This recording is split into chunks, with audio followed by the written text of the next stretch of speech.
Hi hello నమస్తే welcome to LP news. నేను తరి రాజశేఖర్.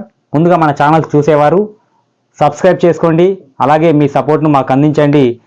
దాని ద్వారా మేము మీ ముందుకి లేటెస్ట్ అప్డేట్ను తీసుకొచ్చే ప్రయత్నం చేస్తాం.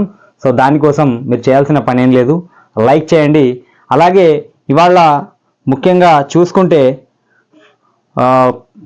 విద్యార్థుల తల్లిదండ్రులకు ప్రభుత్వం అయితే గుడ్ న్యూస్ చెప్పబోతుంది. ఆ గుడ్ న్యూస్ ఏంటో అంటే ఫీజుల నియంత్రణ చట్టం ఈ ఎంపీ ఎలక్షన్ల తర్వాత తెచ్చే అవకాశం ఉందని చెప్పేసి ప్రభుత్వం నుంచి ఈ యొక్క చట్టం కార్పొరేట్ ఫీజులను కంట్రోల్ చేయనున్న ప్రభుత్వం అంటూ వార్తలు అయితే వస్తున్నాయి.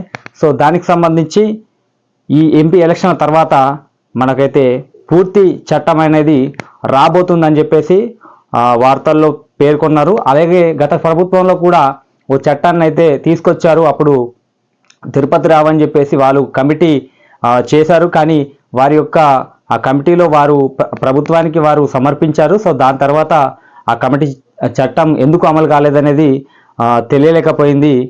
అలాగే ఈ చట్టం అమలైతే కూడా పేరెంట్స్కి అయితే కొద్దిగా ఈ ఫీజుల నుంచి సర్కారు మనకు ఏంటంటే ఈ గవర్నమెంట్ అనేది ఫీజుల్ని తక్కువ చేస్తుంది అనేది పేరెంట్స్కి ఒక గుడ్ న్యూస్గా అయితే మారబోతుంది.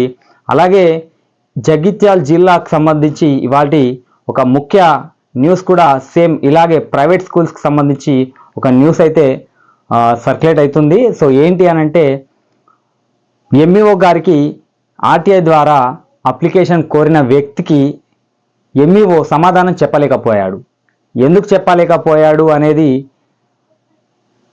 ఆ అధికారికే తెలియాలి. ఎందుకనంటే అప్లికేషన్ ఆర్టీఐ ద్వారా వారు అప్లికేషన్ చేసుకోగా నెల రోజులు గడిచిపోతున్నప్పటికి కూడా కాలాన్ని నెట్టివేస్తున్నాడు అని చెప్పేసి మా బాధితులు కూడా చెప్తున్న పరిస్థితి. సో దాని వెనుకున్న కారణాలు ఏంది అనేది తెలుసుకోవాల్సిన అవసరం ఉన్నది కనుక సో ఆ బాధితుడు చెప్పే మాటలు కూడా ఒకసారి మీరు వినండి. అలాగే పేరెంట్స్కి కూడా ఈ కాంగ్రెస్ ప్రభుత్వంలో త్వరలో అంటే ఎంపీ ఎలక్షన్ల తర్వాత మీకు గుడ్ న్యూస్ అయితే అందబోతుందని చెప్తా ఉన్నాం. ఎందుకంటే చట్టం అనేది వస్తుందని చెప్పేసి సర్క్యులేట్ అవుతుంది. పేరెంట్స్కి గుడ్ న్యూస్, ఫీజుల నియంత్రణ చట్టం అనేది ఈ ఎంపీ ఎలక్షన్ల తర్వాత చట్టం అనేది కొత్తగా ఏర్పాటు చేయబోతున్నారనే వార్తనైతే చూస్తున్నాం. రైట్, ఈ వీడియో అయితే చూడండి ఒకసారి ఏం మాట్లాడుతున్నారో. మరి ఎంఈఓ గారు దీనికి ఎలా స్పందిస్తారో మరి చూడాల్సిన పరిస్థితి. నా పేరు శ్రీనివాస్, నేను మెట్పల్లి వాసిని. అయితే అత్యంత ప్రామాణికమైన విద్యా వ్యవస్థ గురించి నేను పోరాటం చేస్తున్నా. ఆర్టీఐ చేసిన కొరుట్ల నియోజకవర్గంలో ప్రైవేట్ స్కూళ్ళకు సంబంధించి ఏ ఒక్క ప్రైవేట్ స్కూల్ కూడా సరైన ప్రమాణాలు లేకుండా విద్యా వ్యవస్థను అందిస్తున్నాయి. అయితే అత్యధికంగా ఫీజులు వసూలు చేస్తున్నారు. ఒక నర్సరీకి సుమారు 15,000 రూపాయల నుంచి ఫీజులు వసూలు చేస్తున్నారు. అట్లాంటిది 10వ తరగతి వచ్చేవారికి లక్షల మీద అవుతుంది. దాని గురించి నేను పోరాటం చేసిన, ఆర్టీఐ చేసిన, ఎంఈఓ గారికి కంప్లైంట్ చేసిన. ఒక మెట్పల్లి పట్టణంలోని విజ్డమ్ స్కూల్ అని ఉంటుంది, ఆ స్కూల్కు సంబంధించిన వివరాలు కావాలని చెప్పేసి అయితే ఈ పత్రం ఎంఈఓ గారికి నేను 26 తారీఖు నాడు ఇచ్చిన. ఆ రోజు ఎంఈఓ గారు ఏమన్నారు, నీకు వారం రోజులలో ఇన్ఫర్మేషన్ ఇస్తా, మా దగ్గర అన్నీ రెడీ ఉన్నాయన్నారు.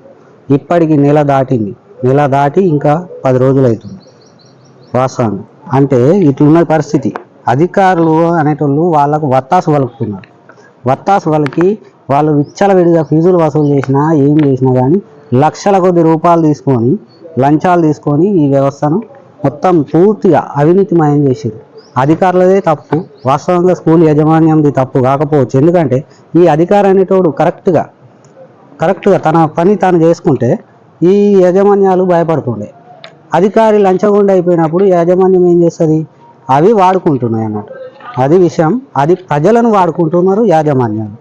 ఇది అన్నట్టు పూర్తిగా తప్పు అంతా అధికారులదే. అధికారులపైన కంపల్సరీగా చర్యలు తీసుకోవాలా. పై అధికారులు ఈ విషయాన్ని మాత్రం దృష్టిలో పెట్టుకోవాలని నేను కోరుకుంటున్నాను.